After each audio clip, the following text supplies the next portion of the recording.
Hello student, कैसे हैं आप सभी लोग। आई होप आप सब बढ़िया होंगे। तो आज से हम स्टार्ट करने जा रहे हैं कक्षा 11 की फिजिक्स, ठीक है, जिसमें एनसीईआरटी के हिसाब से आपकी पहली यूनिट है मात्रक और मापन। उसे हम लोग आज समझने जा रहे हैं, ठीक है। ये आपके कंपटीशन एग्जाम्स के लिए, आपके 11th के लिए बहुत ही ज़्यादा ज़रूरी है, ठीक है। तो चलिए स्टार्ट करते हैं। फिर चैप्टर का नाम है मात्रक और मापन, ठीक। तो इनको समझने से पहले आपको सबसे पहले जो समझना है उसको समझना है भौतिक राशियों को, कि भौतिक राशियां होती क्या हैं, ठीक है। भौतिक राशियां, ठीक है। भौतिक राशियां क्या होती हैं, इस बात को आप बेहतर तरीके से समझिए। देखिए, जैसे कोई भी ऐसी राशि, जो भी राशि हम लोग माप सकते हैं उसे हम भौतिक राशि कहते हैं। समझ गए। यानी कि जिन राशियों का या ऐसी राशियां जिनका मापन संभव है उन्हें क्या कहते हैं, हम भौतिक राशियां कहते हैं। मापन पढ़ रहे हैं तो मापन समझाएंगे भौतिक राशियों से, तो भौतिक राशियां समझना बहुत जरूरी है। तो किसे कहते हैं भौतिक राशियां, जिनका मापन संभव होता है उसे ही भौतिक राशियां या इंग्लिश में कहें तो फिजिकल क्वांटिटीज कहते हैं, ठीक। अब बात समझिए, जैसे मान लीजिए बहुत सी चीजें ऐसी हैं जो नहीं नापी जा सकती हैं, लेकिन हम आम बोल चाल की भाषा में कहते हैं। जैसे एग्जाम्पल के रूप में हम कहते हैं कि हम तुम्हारी बड़ी फिक्र करते हैं, तो ये कोई भौतिक राशि थोड़ी ना, इसको नाप थोड़ी ना सकते हैं। अब जैसे हो गया माँ का प्यार, तो माँ का प्यार आपके लिए क्या होगा, ये कोई भौतिक राशि है नहीं, क्योंकि इसको माप नहीं सकते। तो अनंत, वैसे भी अनंत होता है, तो इसे माप थोड़ी ना सकते हैं। लेकिन अगर हम बात करते हैं द्रव्यमान की, ठीक है, द्रव्यमान हो गया, ठीक है, कोई लंबाई हो गई, जैसे लंबाई हो गई, चाल हो गया, ठीक है, चाल हो गई, बल है, ठीक, घनत्व है, ठीक, घनत्व हो गया, क्षेत्रफल हो गया, आयतन हो गया, ठीक है। ऐसी बहुत सी राशियां होती हैं जिनका मापन संभव होता है, जिन्हें हम माप सकते हैं, उन्हें ही हम क्या बोलते हैं, भौतिक राशियां बोलते हैं। बात समझ गए, क्या बोलते हैं, भौतिक राशियां। अब बात करते हैं, ये तो भौतिक राशि की डेफिनेशन हो गई छोटी सी, कि जिनका मापन संभव होता है उन्हें हम क्या कहते हैं, भौतिक राशियां कहते हैं, ठीक है। चलिए अब समझते हैं कि मापन क्या चीज है। हम लोग हम लोग आराम से डेली लाइफ में अपना मापन करते हैं, लेकिन हम उसको एक्सप्लेन नहीं कर पा रहे हैं। तो चलिए देखते हैं क्या होता है मापन, ठीक। देखिए, मापन, मेजरमेंट, जैसे मान लीजिए कि आप मार्केट गए, ठीक है, मार्केट गए और आपने देखा वहां पे आपको आलू खरीदना है, शक्कर खरीदना है, कुछ भी खरीदना है, तो आप उससे कैसे कहेंगे, भैया मैं जो है 4 किलो शक्कर दे दो, ठीक है। या फिर आप पानी लेंगे या दूध लेते हैं तो आप बोलते हैं 5 लीटर दूध दे दो, 2 लीटर दूध दे दो, ठीक है। जिस हिसाब से भी आप वहां पे मांगते हैं तो वो आपको क्या करता है, तौल के दे देता है, ठीक है। तो मापन करने के लिए सबसे पहले हमने ये चीज देखा कि हमको एक मानक की जरूरत पड़ी। मानक क्या, जैसे आप आलू लेने गए तो आपने कहा 2 किलो आलू दे दो, तो उसने क्या किया कि एक बाट दोनों तरफ रखा, एक तरफ उसने 1 किलो का एक मानक माना है 1 किलोग्राम, आगे क्या होता है सब बताए जाएंगे।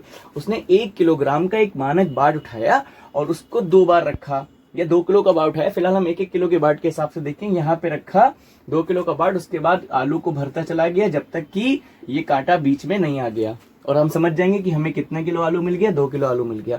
इसका मतलब उसने किया कि उसने मापन किया आलू देखिए, उसने द्रव्यमान नापा, और द्रव्यमान नापने के लिए उसने एक मानक का यूज किया। वो मानक क्या था, किलोग्राम, और जितने किलो नापना था उतने किलो, इतने गुना उसने कर दिया, ठीक है। मतलब एक मानक मान लिया 1 किलोग्राम का बाट लिया, कितने किलो हमने माना, 2 किलो, तो उसने 2 बाट धरे, यानी कि 2 से गुणा कर दिया, 2 गुना करा। 3 किलो कहते तो 3 बाट रखता, 3 गुना करता। मतलब एक मानक मानते हैं। किलोग्राम द्रव्यमान की तुलना, हमने द्रव्यमान को नापने के लिए एक मानक माना, तो यही द्रव्यमान का क्या कहलाएगा, मात्रक कहलाएगा। और मापन क्या हुआ, देखिए, किसी भौतिक राशि की तुलना उसके मात्रक से करना ही क्या कहलाता है, मापन कहलाता है। सीधी सी बात है। जैसे आपने दूध लिया 2 लीटर, तो वो लीटर वाला जो मग होता है उसी से तो आपको देता है ना, ठीक है, उसे तौल के देता है। अब आपने 2 लीटर मांगा तो 2 बार आपको झिल्ली में निकाल के दे देगा वो, है ना। तो वहां पे भी उसने क्या किया, मापन किया, ठीक है। और भौतिक राशि आपने मान लीजिए लीटर, मान लीजिए इसका आपने 1 लीटर दूध मांगा, तो उसने 1 लीटर का एक मानक बना रखा, उसके हिसाब से ही तो आपको दिया है। यानी कि कोई भी जो भौतिक राशि है, जैसे लंबाई, लंबाई मान लीजिए आपने किसी से कहा कि ये कितनी दूरी पर है, आपने कहा 5 किलोमीटर की दूरी पर है। इसका मतलब आपने क्या माना, एक मानक माना 1 किलोमीटर, और इसको अगर हम नापें 1 किलोमीटर को, मान लीजिए 1 किलोमीटर मानक है और 5 गुना आपने उसको बताया, तो आप कितना बताएंगे, 5 किलोमीटर बताएंगे। इसका मतलब जो लंबाई है, लंबाई क्या है, लंबाई एक भौतिक राशि है, और लंबाई की तुलना आप किससे कर रहे हैं, किलोमीटर से कर रहे हैं। आपने मानक क्या मान लिया, किलोमीटर। इस हिसाब से अगर आपने मीटर मानक मान लिया तो लंबाई का मात्रक क्या होगा, मीटर होगा। वैसे ये तो वैसे भी मूल मात्रक होता है, ठीक है, इसे अभी हम समझेंगे कायदे से। तो आप समझ गए मापन क्या है, मतलब किसी भौतिक राशि की तुलना उसके मात्रक से कर देना ही क्या कहलाता है, मापन कहलाता है। ठीक, समझ गए आप लोग अच्छे से। चलिए अब हम लोग देखने जा रहे हैं कि भौतिक राशियों को लिखते कैसे हैं। देखिए, जैसे मान लीजिए हमने लिखा द्रव्यमान, ठीक है, द्रव्यमान मान लीजिए हमने कोई भी चीज ऐसे नापी किलोग्राम में। द्रव्यमान का मात्रक क्या होता है, द्रव्यमान, ठीक है, क्या मात्रक होता है द्रव्यमान का, अभी हमने बताया किलोग्राम होता है। आप इसको किलोग्राम से तुलना करते हैं, और आपने यहाँ पे लिख दिया, मान लीजिए कोई चीज खरीदी, वो 5 किलो खरीदी, तो ये क्या हो गई हमारी भौतिक राशि। ठीक है, इसको क्या बोलेंगे हम, इसको बोलेंगे भौतिक राशि। ठीक है, भौतिक राशि बराबर, ये जो नंबर होता है ना, जितने गुना आपने किया इसको बोलते हैं आंकिक मान। परिमाण भी बोलते हैं और क्या बोलते हैं, आंकिक मान बोलते हैं। और जिसमें आपने इसको नापा है उसे क्या बोलते हैं, उसे ही कहते हैं मात्रक। तो किसी भी भौतिक राशि को हम लिखते कैसे हैं, ऐसे लिखते हैं, भौतिक राशि बराबर आंकिक मान गुणे में मात्रक लिखते हैं। समझ गए, ये भौतिक राशियों को लिखने का तरीका होता है। जैसे आपने मान लीजिए लंबाई भौतिक राशि ली, ठीक है, लंबाई ली, तो लंबाई मान लीजिए आपने बताया 10 किलोमीटर या 10 मीटर बताया, तो क्या लिखेंगे 10 मीटर। तो ये तो भौतिक राशि हो गई, ये क्या हो गया, इसका आंकिक मान हो गया, और ये क्या हो गया, इसका मात्रक हो गया। इसी तरह से आपने जो, जैसे आपने ताप एक भौतिक राशि है, आपने बताया कितना ताप है, 10 डिग्री 10 केल्विन है, तो केल्विन क्या हो गया, इसका मात्रक हो गया, 10 हो गया आंकिक मान, और ताप क्या हो गया, ताप हो गई भौतिक राशि हो गई। ठीक, अब एक बात नोट करके समझ लीजिएगा आप लोग, इसको हटाते हैं। देखिए, इससे बहुत से क्वेश्चन हम लोग करेंगे जो आपके कंपटीशन लेवल के, नीट, आईआईटी और जो है एनसीईआरटी के होंगे, सब टाइप के क्वेश्चन इसमें बताएंगे आपको। ठीक है, चलिए देखिए, जैसे हमने मान लीजिए एक बात भी नोट करके समझिए इस बात को, कि जो आंकिक मान होता है, आंकिक मान होता है, आंकिक मान, ठीक है, आंकिक मान मात्रक के व्युत्क्रमानुपाती होता है। आंकिक मान को अगर हम स्मॉल एन से डिनोट करें तो ये एन इक्वल टू हो जाएगा 1 अपॉन मात्रक को यूनिट बोलते हैं तो हम यू से डिनोट कर सकते हैं। यानी कि आंकिक मान मात्रक के क्या होता है, व्युत्क्रमानुपाती होता है। मतलब जितना बड़ा आंकिक मान होगा उतना कम मात्रक होगा। कैसे, समझिए इस बात को। जैसे इसको अगर हम तुलना करेंगे, मान लीजिए यहाँ से एन यू है, तो इसको हम लिख सकते हैं एन बराबर, जब भी ये अनुपाती का निशान हटता है तो कोई कांस्टेंट आता है, तो मान लीजिए के मान लेते हैं, तो के बाई यू हो जाएगा। यहाँ से एन यू बराबर कितना हो गया, के, इसको हम बोल सकते हैं n1 u1 बराबर n2 u2।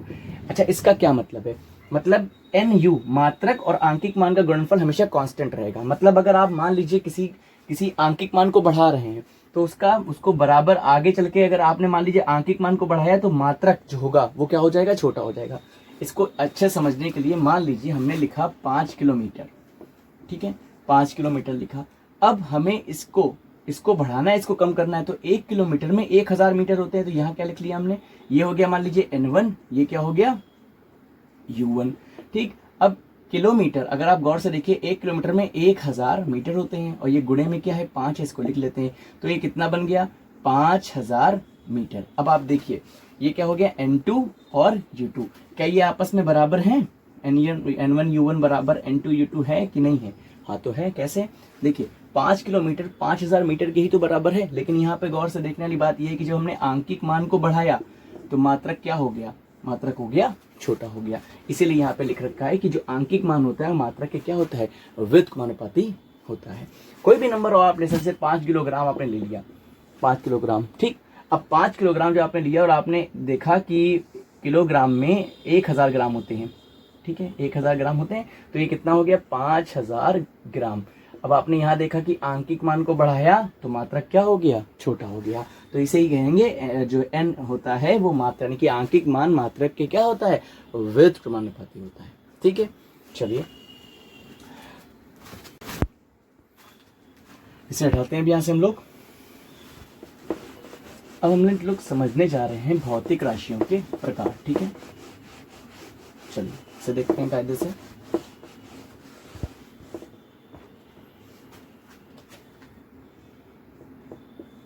भौतिक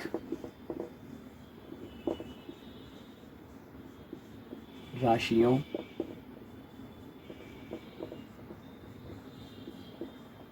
प्रकार, ठीक है, भौतिक राशियों के प्रकार। देखिए इसको हम दो टाइप से समझ सकते हैं। पहला समझ सकते हैं निर्भरता के आधार पर, निर्भरता के आधार पर, और दूसरा समझ सकते हैं इसको दिशा के आधार पर, दिशा के आधार पर, ठीक। समझिए, देखिए निर्भरता के आधार पर हम तीन प्रकार से समझते हैं इनको। पहला होता है मूल राशियां, मूल राशियां, ठीक है। दूसरा होता है व्युत्पन्न राशियां, व्युत्पन्न राशियां, और तीसरा होता है पूरक राशियां, पूरक राशियां, ठीक है। अगर इसको देखें हम लोग तो ये दो प्रकार की होती हैं।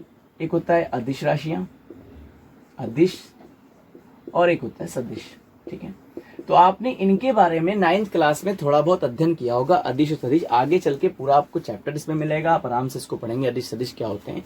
हमें यहाँ पर देखना है इन तीन के बारे में, मूल राशियां, व्युत्पन्न राशियां और पूरक राशियां क्या होती हैं। तो अगर आप चाहें तो इसे नोट कर सकते हैं, हम इसको वीडियो पॉज करके नोट कर लीजिएगा। हम इसे हटाते हैं यहाँ से, ठीक है। चलिए अब हम देखेंगे आगे सबसे पहले मूल राशियां किसे कहते हैं।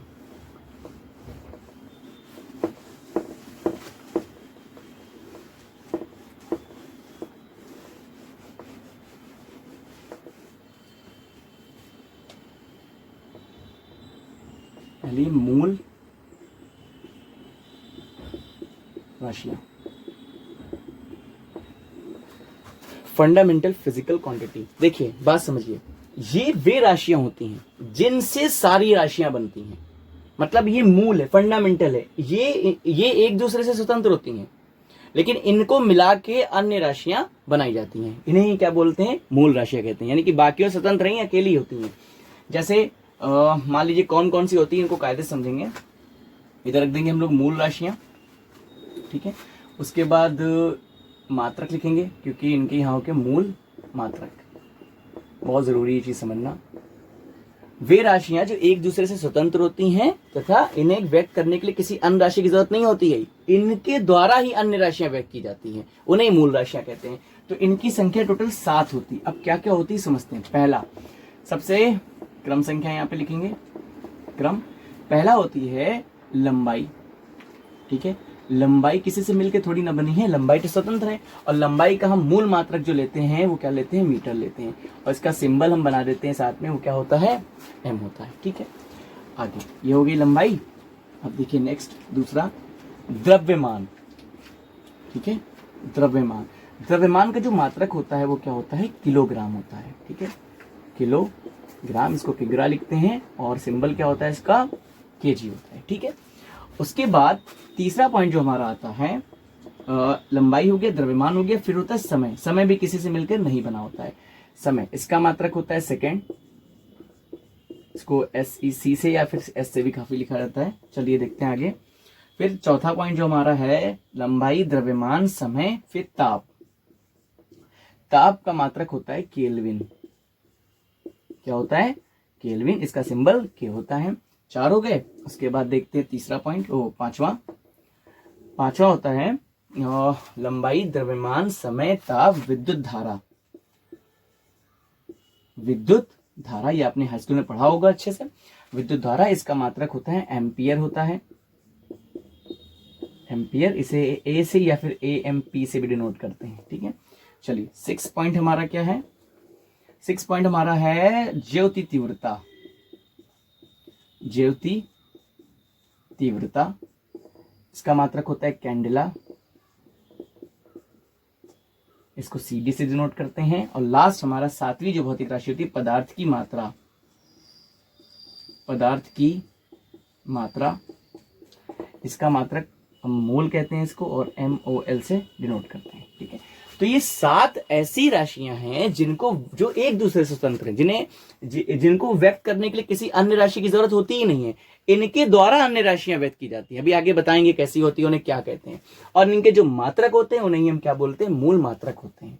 क्या बोलते हैं, मूल मात्रक बोलते हैं। ठीक है, तो आप समझ गए कि मूल राशियां क्या होती हैं। वे राशियां जो एक दूसरे से स्वतंत्र होती हैं, अर्थात जिनको व्यक्त करने के लिए अन्य राशि की जरूरत नहीं होती, उन्हें क्या बोलते हैं, मूल राशियां बोलते हैं। कितने, और उनके मात्रकों को मूल मात्रक बोलते हैं। कितने प्रकार की होती हैं, 7 प्रकार की होती हैं। कौन कौन सी, लंबाई, द्रव्यमान, समय, ताप, विद्युत धारा, ज्योति तीव्रता, पदार्थ की मात्रा। मात्रक क्या हुआ, लंबाई का देखिए मात्रक हुआ मीटर, द्रव्यमान का मात्रक हुआ किलोग्राम, समय का मात्रक हुआ सेकंड, ताप का मात्रक हुआ केल्विन, विद्युत धारा का मात्रक हुआ एम्पियर, ज्योति तीव्रता का मात्रक हुआ कैंडेला, पदार्थ की मात्रा का मात्रक क्या हुआ, मोल हुआ। बात समझ गए, किसके बारे में हमने जान लिया, मूल राशियों के बारे में। ठीक है, इसे चाहिए तो वीडियो पॉज करके आप नोट कर लीजिएगा। अब देखते हैं नेक्स्ट हम लोग व्युत्पन्न राशियों के बारे में। हटाते हैं इसे यहां से।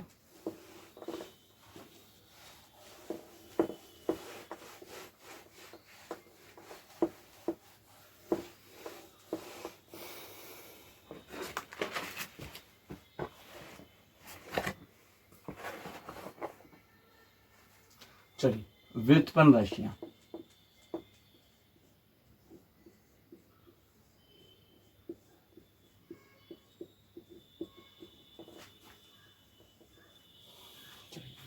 देखिए, इनके नाम में ही उत्पन्न, यानी कि वे राशियां जो भौतिक राशियों की सहायता से व्यक्त की जाती है, उन्हें हम क्या बोलते हैं, व्युत्पन्न राशियां। इन राशियों को, ये स्वतंत्र नहीं होती हैं, ये मूल राशियों से ही मिलकर बनी होती हैं। कौन कौन सी होती है, बहुत सी होती हैं। हम फिलहाल के लिए आपको कुछ समझाते हैं। और अच्छा, इनके मात्रकों को क्या बोलते हैं, इनके मात्रकों को हम व्युत्पन्न मात्रक बोलते हैं। जैसे एग्जाम्पल के रूप में हम लोग एक क्षेत्रफल लेते हैं। क्या लेते हैं, क्षेत्रफल। क्षेत्रफल अगर आप गौर से देखें तो क्या होता है, लंबाई गुणे चौड़ाई होता है। यही तो होता है ना, लंबाई गुणे चौड़ाई। और अगर आप इन्हें देखें तो ये दोनों हैं तो लंबाई ही है कि नहीं। तो ये लंबाई से ही तो, लंबाई और लंबाई से ही मिलकर तो क्षेत्रफल बना है। इसके मात्रक देखिए, लंबाई का मात्रक मीटर, चौड़ाई का भी तो मीटर ही होता है। तो कितना हो गया, मीटर स्क्वायर। ये क्या हो गया, इसका मूल मात्रक हो गया, सॉरी व्युत्पन्न मात्रक हो गया।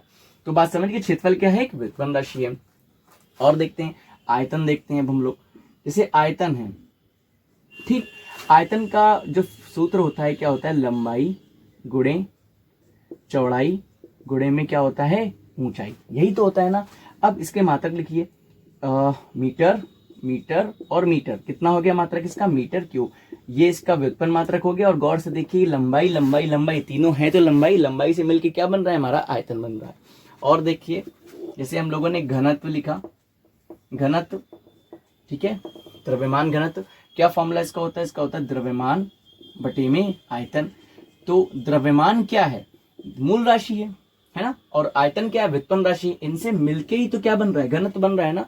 तो इसे ही हम क्या बोलेंगे, व्युत्पन्न राशि बोलेंगे। इसके मात्रक लिखें तो किलोग्राम होता है, और नीचे क्या होता है, मीटर क्यूब। ये इसका क्या हो गया, व्युत्पन्न मात्रक हो गया।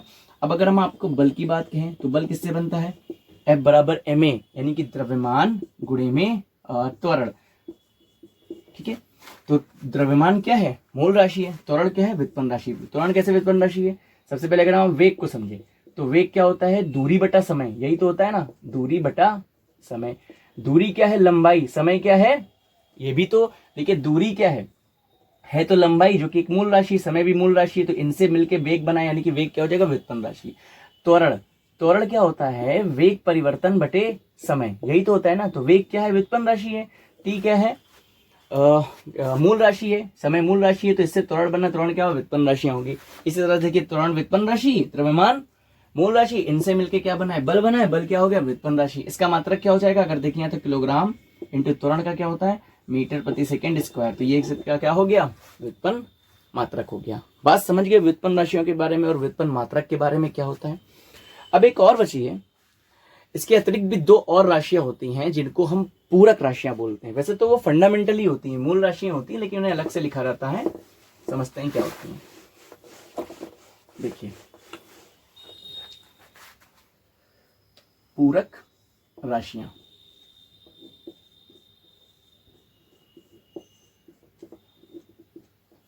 देखिए ये भी एक तरह से मूल राशियां ही होती हैं, लेकिन इनको अलग से बाद में जोड़ा गया तो इन्हें क्या बोल देंगे, पूरक राशियां। पहली क्या होती है, समतल कोण।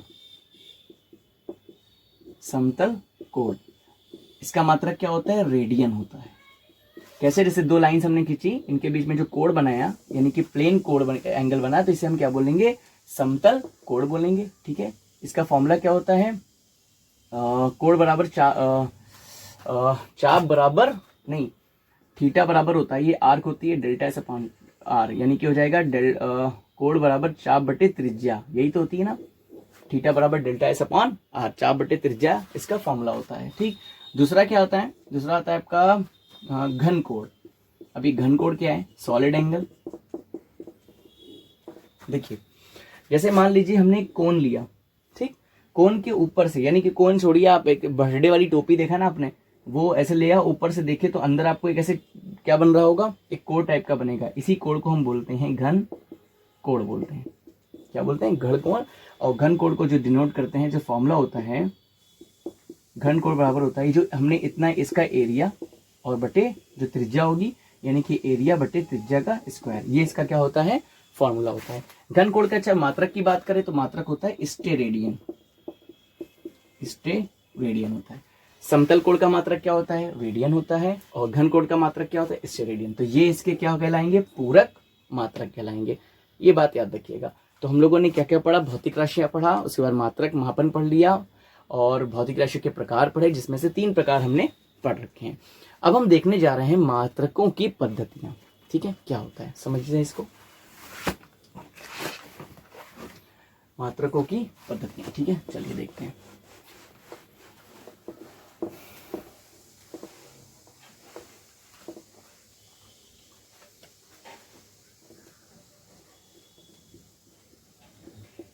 मात्रकों की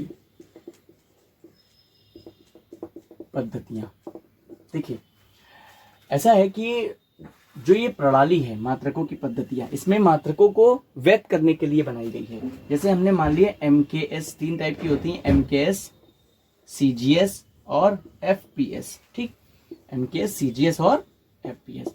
इसे मान लीजिए लंबाई, मूल राशि लंबाई है, और द्रव्यमान है, और क्या है, समय है। तो लंबाई का जो MKS में मात्रक होगा वो क्या होगा, मीटर होगा। क्या होगा, मीटर। M से मीटर। K का मतलब द्रव्यमान, द्रव्यमान का मतलब क्या हो जाएगा, किलोग्राम हो जाएगा इसमें, किग्रा। और S का मतलब सेकंड, यानी कि समय का जो मात्रक होगा, समय का जो मात्रक होगा वो क्या होगा, सेकंड होगा। इसकी बात करते हैं CGS पद्धति, इसमें लंबाई का जो मात्रक होता है वो होता है सेंटीमीटर। ठीक, फिर आता है G यानी कि द्रव्यमान का जो मात्रक होगा वो क्या होगा, ग्राम होगा, और समय का सेम सेकंड ही रहेगा। अब बात करते हैं FPS। F मतलब फुट, किसका मात्रक, लंबाई का। पॉन्ड किसका मात्रक हो गया, द्रव्यमान का, और S सेकंड ही रहेगा। इसमें आपने देखा कि समय का सेकंड ही रहेगा, लेकिन किसका बदल रहा है MKS में, मीटर, किलोग्राम, सेकंड, सेंटीमीटर, ग्राम, सेकंड, और फुट, पॉन्ड और सेकंड। ये किसके किसके मात्रक हैं, लंबाई, द्रव्यमान और समय के। तो ये किसके हैं, मात्रकों की पद्धतियां हैं। अब एक और आती है SI यूनिट। ठीक है, SI यूनिट क्या होती है, इंटरनेशनल सिस्टम यूनिट। उसका मतलब क्या होता है, जो हम लोगों ने भी 7 मूल मात्रक पढ़े और 2 व्युत्पन्न मात्रक पढ़े, सॉरी पूरक मात्रक पढ़े, इनको मिला के टोटल 9 मात्रक आते हैं इसके अंतर्गत SI मात्रक, यानी कि ये MKS पद्धति पर ही बेस्ड होती है। ठीक है, तो ये हमने कुछ चीजें आज यहाँ समझ ली हैं। अब इसके बाद हम लोग इस जो मात्रक आपने पढ़े, इन मात्रकों की अलग अलग परिभाषाओं को देखेंगे कि ये मीटर क्यों है, ये मीटर कैसे हम लोगों ने मान लिया कि ये 1 मीटर इतना होगा, या किलोग्राम कितना होगा, ये कैसे मान लिया, ये सब हम लोग नेक्स्ट लेक्चर में पढ़ेंगे। आई होप आपको अच्छा लगा हो लेक्चर। कोई भी मिस्टेक हुई हो तो मुझे जरूर बताइएगा, या कोई डाउट आपका रह गया हो तो मुझे कमेंट करके जरूर बताइएगा। अब मिलते हैं नेक्स्ट वीडियो में। Thank you so much.